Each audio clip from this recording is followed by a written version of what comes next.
It's so good to have Father Weaver living with us. We've been friends, and it's nice to hang out. We watched last night the end of the Notre Dame and Duke game.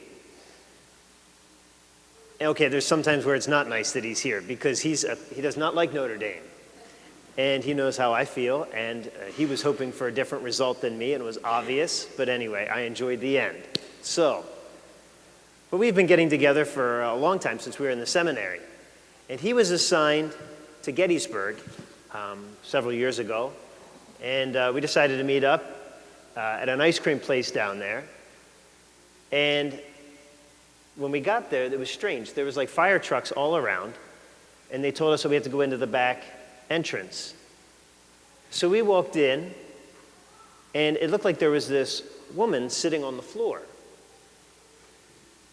What had happened is she was walking along the side, I guess, and it was an old place. And the floorboards must have gave way. And she had fallen through like 4 feet or so. So she was there. She was perfectly fine. But she was like, oh, just get me out of here. And they were like sawing her out of the thing.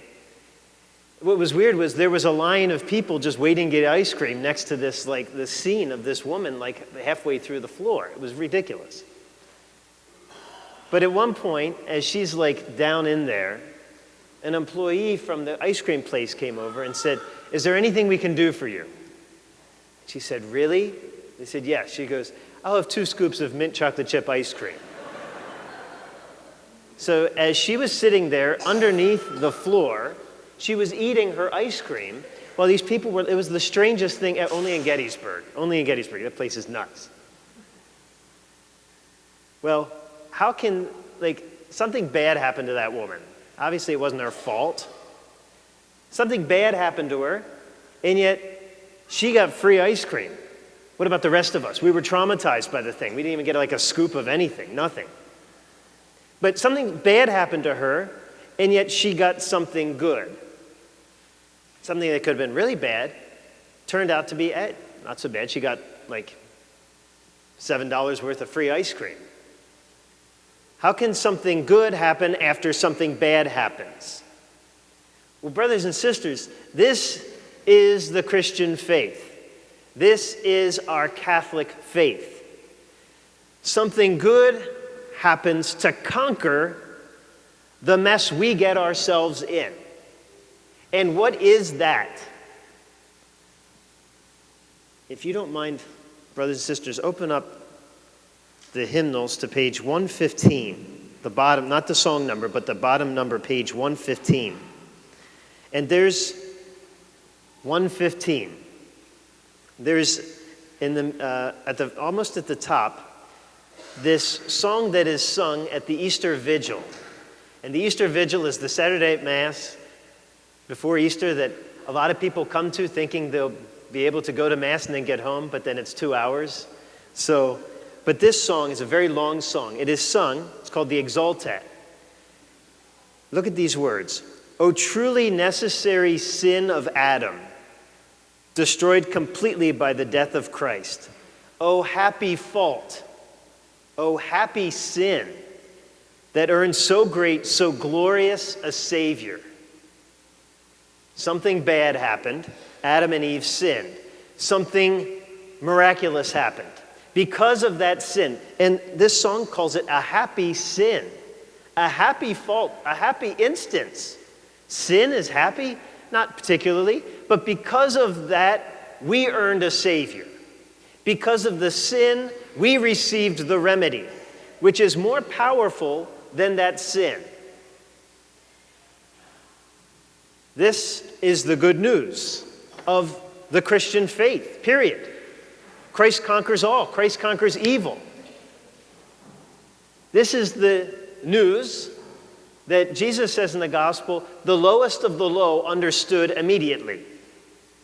The people who were in sin understood immediately. The people who were above and thought they were good did not think they needed a Savior. They thought they were good. Jesus says, you will not enter the kingdom of heaven.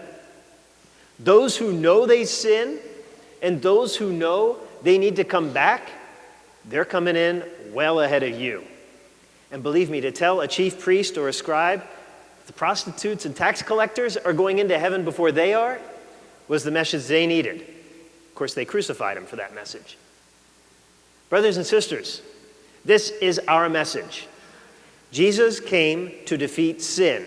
Sin keeps us out of heaven. You and I have sin. Me most of all. It is what keeps me out of heaven. We cannot deny it.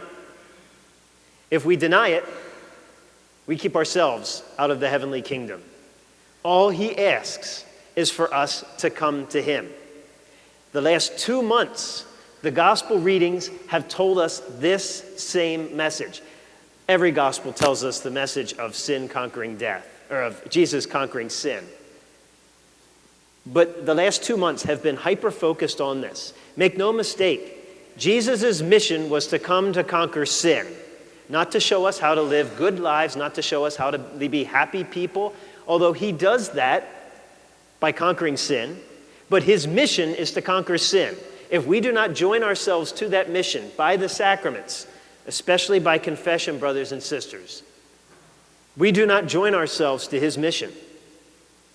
And so, let us come here today, again, making perhaps a vow that sometime soon we will attend the sacrament of confession to join ourselves to the mission of Jesus Christ. The reason why he came, the reason why we're sitting in these pews today, so that sin may be wiped out of us and we may be with him forever.